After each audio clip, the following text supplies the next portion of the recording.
भगवान शिव ने बताया कि वास्तविक दुख क्या होता है। आज हम आपको एक अत्यंत सुंदर कहानी सुनाने वाले हैं जो आपको दुखों का असली कारण बताएगी। एक बार भगवान शिव पृथ्वी लोक पर भ्रमण करने के लिए गए तो उन्होंने एक युवक को देखा।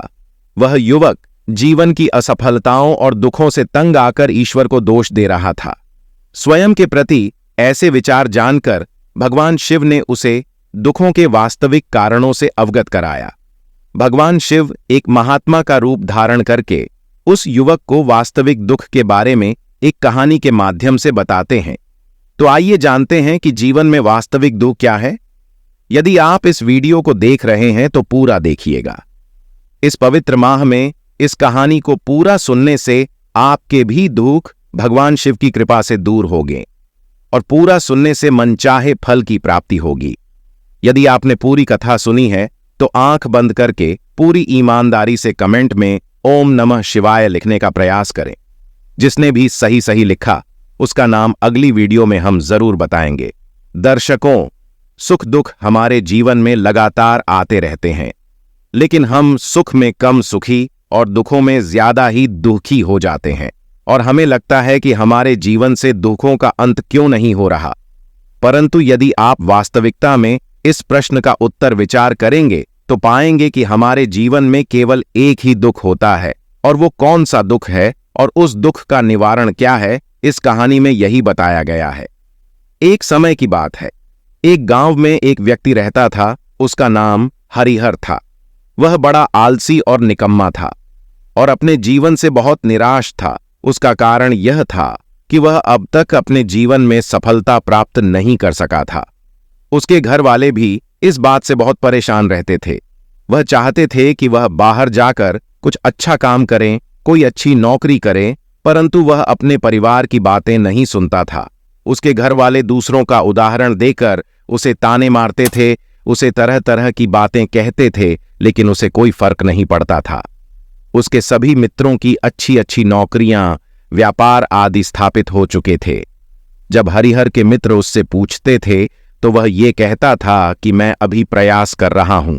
हरिहर के सभी मित्रों को धीरे धीरे पता चल चुका था कि हरिहर कुछ नहीं करता है, और अब सभी मित्रों ने उससे जब भी पूछा तो हरिहर ने कुछ नया बहाना बनाना शुरू कर दिया। इसके बाद वह अपने सभी मित्रों से मिलना जुलना बंद कर देता है। हरिहर डरता था कि उससे कोई यह ना पूछ ले कि तुम क्या करते हो। धीरे धीरे उसका मन दुखी होने लगा था और अब वह बहुत निराश रहने लगा था। एक दिन उसके मन में यह विचार आया कि जब मेरे हाथों में कुछ है ही नहीं तो मैं क्या कर सकता हूं। अकेले बैठकर वह रोता रहा और भगवान को दोष देता रहा। एक दिन रास्ते से गुजरते हुए उसने देखा कि एक महात्मा लोगों को प्रवचन दे रहे हैं और प्रवचन में वह दुख की बातें कर रहे हैं। हरिहर अपना मुंह छुपाकर वहीं पर खड़ा हो गया ताकि उसे कोई देख ना ले और चुपचाप उन महात्मा जी की बातें सुनने लगा। महात्मा जी सभी को प्रवचन में कह रहे थे कि दुख हमारा सबसे बड़ा साथी है। दुखों से मनुष्य मजबूत बनता है। दुख में ही अपने और पराये की पहचान होती है, और यही हमें जिंदगी जीने का एक बड़ा ज्ञान किसी गुरु की तरह सिखाती है, जिससे हमें सीखना चाहिए, भागना नहीं चाहिए। दुखों में दुखी होने से दुख कम नहीं होंगे, अपितु आपके आंसू आपके दुख कम नहीं कर सकते। हरिहर छुप छुप कर उन महात्मा जी की बातें सुन रहा था। जैसे ही उपदेश खत्म हुआ, हरिहर उन महात्मा जी के पास पहुंचा और कहने लगा, हे महात्मा जी, अभी आप कुछ देर पहले दुख को अपना गुरु बता रहे थे। आप कह रहे थे कि दुखों से हमें सीखना चाहिए, हमें दुख को ही अपना गुरु बना लेना चाहिए। मैं भी अपने दुखों से अत्यंत दुखी हूं। मैंने अब तक जो दुख झेले हैं, मुझे तो कभी ऐसा प्रतीत नहीं हुआ कि मेरे दुख मुझे कुछ सिखा रहे हैं, अपितु मुझे और सभी व्यक्तियों को यही लगता है कि दुख पीड़ा देते हैं। ऐसा लगता है कि दुख सहते सहते हमारे जीवन का ही अंत हो जाएगा। कई सारे लोग मृत्यु को दुखों से मुक्ति का एकमात्र उपाय समझते हैं। हे गुरुजी, जब लोग मुझे ताने मारते हैं, जब लोग ये पूछते हैं कि तुम क्या कर रहे हो, तो मन को बहुत ठेस पहुंचती है और मैं उनसे कुछ नहीं कह पाता हूं। हरिहर की बातों को सुनकर महात्मा जी कहते हैं, बेटा, तुम्हें क्या दुख है, मुझे बताओ, मैं तुम्हारी सहायता करने का प्रयास करूंगा। हरिहर ने अपने सभी कष्ट और दुख महात्मा जी को बता दिए और कहने लगा, हे महात्मा जी, क्या आपके पास मेरे दुख का कोई समाधान है? हरिहर की बातें सुनकर महात्मा जी मुस्कुराए और कहने लगे, बेटा, जब तुम्हारे जीवन में वास्तव में कोई दुख आए तो तुम मेरे पास आना, मैं तुम्हारे दुख का समाधान अवश्य बताऊंगा। उन महात्मा जी की बातें सुनकर हरिहर सोच में पड़ गया। उसे यह समझ नहीं आ रहा था कि क्या उसने अब तक जो दुख झेले हैं वह असली दुख नहीं है। अपने परिवार, लोगों और मित्रों द्वारा उसने जो पीड़ा अब तक झेली, क्या वह असली दुख नहीं है? आगे वह मन ही मन अपने आप से कहता है कि जब मुझे मेरे अपने ही नहीं समझ पाए तो यह महात्मा जी मुझे क्या समझेंगे। इतना सोचकर हरिहर वहां से अपने घर की ओर चल पड़ा। अंत में अपने दुखों से तंग आकर हरिहर ने निर्णय लिया कि अब वह स्वयं कुछ करके दिखाएगा। उसने अपने पिता से थोड़ा सा रुपया उधार लेकर एक व्यापार शुरू किया। उसके पिता बहुत खुश थे कि कम से कम मेरा बेटा कुछ करने का प्रयास तो कर रहा है, लेकिन उसे व्यापार में कोई सफलता नहीं मिल रही थी, जिस कारण वह बहुत हताश और निराश हो चुका था। हरिहर को यह समझ नहीं आ रहा था कि वह क्या करे और कैसे अपने व्यापार को आगे बढ़ाएं। हरिहर के पिता ने उसे उत्साहित करते हुए प्रयास जारी रखने के लिए कहा और पिताजी बोले, प्रयास से सफलता अवश्य मिलेगी। हरिहर अपने पिता की बात मानकर अपने व्यापार में और भी कड़ी मेहनत करने लगा। धीरे धीरे उसे सफलता मिलने लगी और फिर उसने रफ्तार पकड़ ली। देखते ही देखते केवल 2 साल के अंदर वह एक बहुत बड़ा व्यापारी बन गया। अब उसके पास धन दौलत की कोई कमी नहीं थी। जो लोग हरिहर को देखना भी नहीं चाहते थे, वे अब उससे मिलने के बहाने ढूंढा करते थे, उसके सभी कार्यों की सराहना करते थे। हरिहर के माता पिता भी अब अपने बेटे से बहुत खुश थे। धीरे धीरे हरिहर के मित्रों की संख्या लगातार बढ़ती जा रही थी। हरिहर के कुछ मित्रों ने उसे यह भी सलाह दी कि उसे अपना व्यापार और तेजी से बढ़ाना चाहिए। मित्रों ने कहा कि जब तुम आज केवल इस नगर के सबसे बड़े व्यापारी हो, तब तुम इतना खुश हो। तुम्हारे साथ बहुत सारे लोग हैं, वहीं पर तुम सोचो कि जब तुम इस राज्य के सबसे बड़े व्यापारी बन जाओगे, तब तुम्हारे यहां लोगों की भीड़ लग जाएगी। लोग तुमसे मिलने के लिए समय निकालेंगे।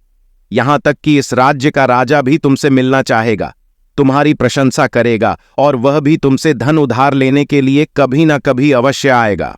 हरिहर को अपने दोस्तों की यह बात बहुत पसंद आई। हरिहर ने सोचा कि मेरे मित्र सही कह रहे हैं, मुझे अपने व्यापार को और बड़ा करना चाहिए।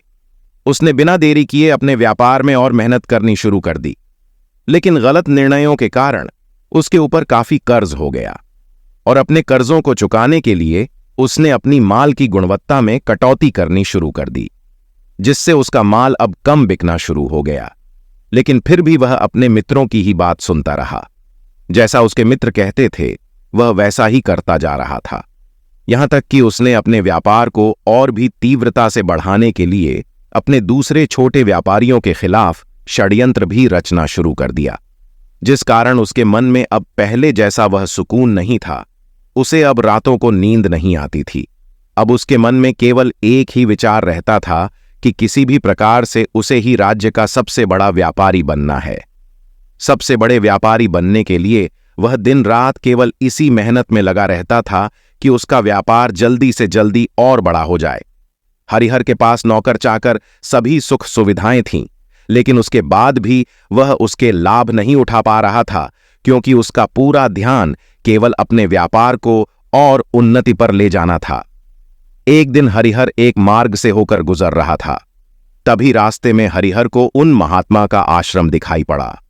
यह देखकर वह उन महात्मा जी के पास गया और उनसे कहने लगा, हे महात्मा जी, आपने कहा था कि जब मेरे जीवन में कोई असली दुख आए तब मैं आपके पास आऊं। आज इसलिए मैं यहां पर आया हूं क्योंकि आज मैं बहुत दुखी हूं। मैं रातों को सो नहीं पाता। मेरे पास सब कुछ होते हुए भी मैं उन सभी वस्तुओं का आनंद नहीं ले पा रहा हूं। उसने अपनी सारी बातें महात्मा जी को बताई। महात्मा जी हरिहर से कहते हैं, बेटा, जब तुम पहली बार आए थे तब भी तुम बहुत दुखी थे, लेकिन तब तुमने अपने दुख से क्या सीखा? महात्मा जी की बातें सुनकर हरिहर बोला, हे महात्मा जी, जब मैं अपने जीवन में कुछ नहीं कर पा रहा था तब मैंने अपने दुखों से यही सीखा था कि केवल सोचने मात्र से कुछ नहीं होगा, उसके लिए हमें कुछ करना भी पड़ेगा, और केवल कोई कर्म करना ही सफलता नहीं है। उस कर्म को पूरी लगन और मेहनत से करने से हमें सफलता प्राप्त होती है। सही दिशा में किया गया प्रयास सफलता जरूर दिलाता है। हमें अंत तक उम्मीद नहीं छोड़नी चाहिए और अपने कार्य पर डटे रहना चाहिए। इतने सालों काम करते हुए मैंने जाना कि सफल व्यक्तियों को ही लोग इज्जत और सम्मान देते हैं। लोग ये नहीं देखते कि तुमने कैसे किया, लोग ये देखते हैं कि तुमने क्या किया। फिर महात्मा जी कहने लगे, बेटा, जब तुम्हारे जीवन में असली दुख आए तब तुम मेरे पास आना, मैं तुम्हारी समस्या का समाधान अवश्य करूंगा। इतना कहकर महात्मा जी वहां से चले गए। हरिहर फिर से उनकी यह बातें सुनकर आश्चर्यचकित रह गया। उसे अभी भी यह समझ नहीं आ रहा था कि उसने जो तकलीफें अभी तक झेली हैं, क्या यह असली दुख नहीं है। हरिहर के मन में अब एक सवाल आने लगा कि असली दुख क्या है और इसकी पहचान क्या है, और मुझे कैसे पता चलेगा कि इस समय मैं असली दुख में हूं। लेकिन उसने कुछ नहीं कहा। तभी वह महात्मा हरिहर के पास एक बड़ा सा घड़ा लेकर आए। उस घड़े के अंदर सोने के सिक्के थे। उस घड़े को देते हुए वह महात्मा जी हरिहर से कहते हैं, बेटा, तुम इसे उस पेड़ के नीचे मिट्टी में दबा दो, क्योंकि यह मेरे किसी काम का नहीं है। जब मुझे इसकी जरूरत पड़ेगी तब मैं वहां से खोदकर इसे निकाल लूंगा, लेकिन अभी के लिए इसे वहां पर मिट्टी के नीचे दबा दो। हरिहर ने महात्मा जी की बात मान ली और वह घड़ा मिट्टी में दबा दिया। इसके बाद हरिहर अपने घर लौट आया। धीरे धीरे समय बीतता गया। समय के साथ साथ हरिहर व्यापार में और भी ज्यादा उन्नति कर चुका था, लेकिन माल की गुणवत्ता अच्छी न होने के कारण अब उसके व्यापार में घाटा होने लगा, और धीरे धीरे ऐसा समय आया कि उसका व्यापार पूरी तरह से बर्बाद हो गया। अब वह निर्धन हो गया था।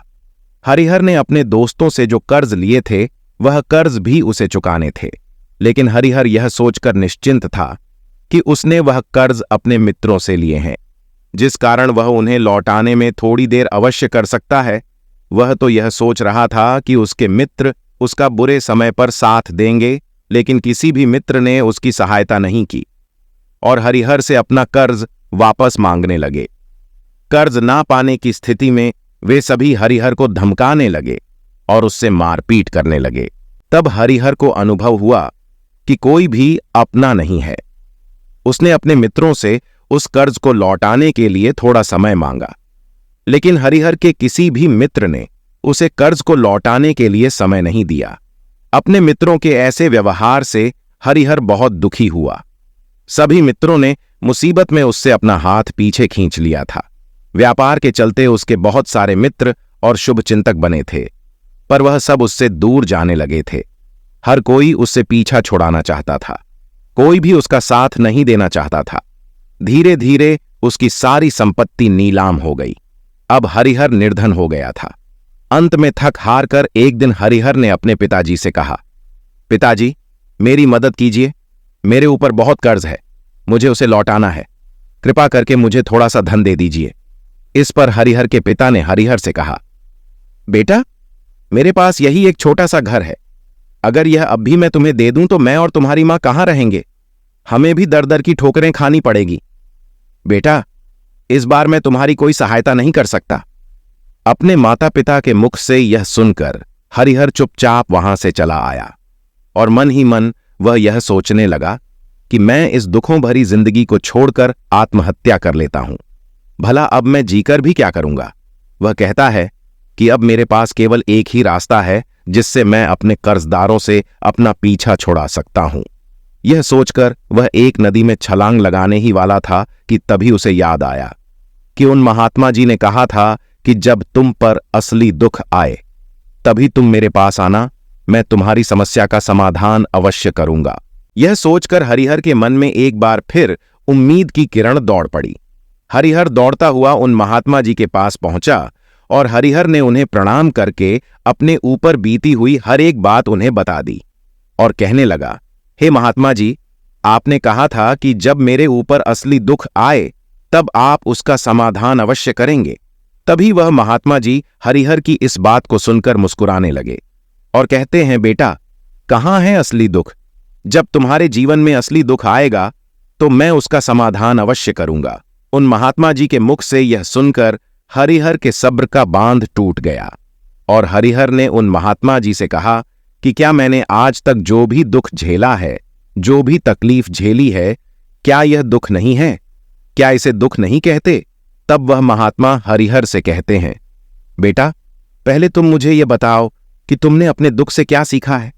इसका जवाब देते हुए हरिहर उन महात्मा से कहता है, हे महात्मा जी, मैंने तो यही सीखा है कि जो लोग तुम्हारी सफलता में तुम्हारा पीछा करते हैं वो लोग अवश्य ही तुम्हें धोखा देंगे, क्योंकि ऐसे लोग बुरे समय पर तुम्हारा साथ नहीं देंगे।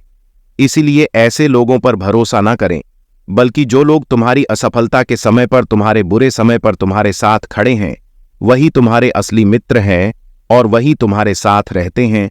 और ऐसे लोग तुम्हें बहुत कम मिलते हैं। जिन्हें भी ऐसे लोग मिलते हैं उन्हें हमेशा उनकी कद्र करनी चाहिए। जब तुम कोई कार्य कर रहे हो तो उसे पूरी ईमानदारी से करो। दृढ़ संकल्प और मेहनत का फल अवश्य मिलता है। हरिहर की यह सारी बातें सुनकर महात्मा जी उसे उस घड़े के पास ले गए, जहां उस घड़े को उन्होंने मिट्टी में दबाया था। उन्होंने गड्ढा खोदा और वह घड़ा हरिहर के हाथ में देकर महात्मा जी ने हरिहर से कहा, ये लो, अभी इससे तुम अपना काम चलाओ और जब तुम्हारे जीवन में असली दुख आए तब तुम मेरे पास आना, मैं उसका समाधान अवश्य करूंगा। हरिहर महात्मा जी की बात सुनकर बड़ी अचरज में पड़ गया। उसे यह समझ नहीं आ रहा था कि आखिर यह असली दुख क्या है, लेकिन उसने अपने हाथों में पकड़े उस घड़े को देखा जिसके अंदर सोने के सिक्के थे। यह देखकर उसे मन ही मन यह लगा कि चलो, अब तो थोड़ी सी राहत अवश्य हो जाएगी। मैं अपने मित्रों का वह कर्ज लौटा सकूंगा और एक नया व्यापार भी फिर से आरंभ कर सकूंगा। यही सोचते हुए हरिहर ने उन साधु महात्मा को प्रणाम करके उन्हें धन्यवाद किया और वहां से चल पड़ा। हरिहर ने उन सोने के सिक्कों से सभी का कर्ज लौटा दिया और अपने लिए एक बार फिर से नया व्यापार शुरू किया। व्यापार छोटा था, लेकिन अब की बार हरिहर बहुत खुश था। उसने अपने व्यापार पर दिल लगाकर मेहनत की और देखते ही देखते एक बार फिर से वह एक बड़ा व्यापारी बन गया। लेकिन अब की बार वह बहुत खुश था, क्योंकि इस बार उसने ना कोई लालच किया, ना ही किसी के लिए षड्यंत्र रचा, बल्कि उसने पूरी ईमानदारी और मेहनत के साथ अपने व्यापार पर काम किया। लेकिन जान लो कि यह जीवन सुख और दुख का संगम है, जिस कारण हर किसी को सुख और दुख से होकर गुजरना ही पड़ता है। इसी वजह से एक बार फिर से हरिहर के जीवन में एक और दुख का आगमन हुआ। अब की बार उसके माता और पिता दोनों की मृत्यु हो गई। हरिहर अपने माता पिता से बहुत प्रेम करता था, इसलिए उसके मन को बहुत दुख हुआ। जब आखिरी बार वह उन्हें देख रहा था तो उसके मन में हजारों सवाल आने लगे। उसने सोचा कि माता पिता ने जो भी मेहनत की, जो कुछ अपने जीवन में इकट्ठा किया, सब यहीं रह गया। हरिहर का मन अब बहुत बेचैन हो रहा था और वह अपने आप को बहुत अकेला महसूस कर रहा था। उसने इधर उधर देखा, लेकिन उसे कुछ समझ नहीं आया। तभी उसे उन महात्मा जी की याद आई। वह तुरंत ही भागा भागा उन महात्मा के पास पहुंचा। उसे देखते ही उन महात्मा ने हरिहर से पूछा, क्या बात है बेटा, फिर से कोई दुख आ गया है क्या? तभी हरिहर ने कहा, नहीं गुरुदेव, अब तो सब ठीक है, लेकिन आज मेरे माता पिता की मृत्यु हो गई और आज मैं स्वयं को बहुत अकेला और दुखी अनुभव कर रहा हूं। महात्मा जी हरिहर से कहते हैं, बेटा, इसमें दुखी होने वाली क्या बात है? यह तो जीवन है। यहां पर कोई भी रहने नहीं आया और ना ही कोई रहेगा। हम सब एक न एक दिन मृत्यु को प्राप्त हो जाएंगे और मृत्यु कब आएगी यह किसी को नहीं पता। हो सकता है कि तुम्हारी मृत्यु कल ही हो जाए। हरिहर ने महात्मा जी को टोकते हुए कहा, मैं तो अभी जवान हूं और मुझे तो अभी अपनी पूरी उम्र जीना है।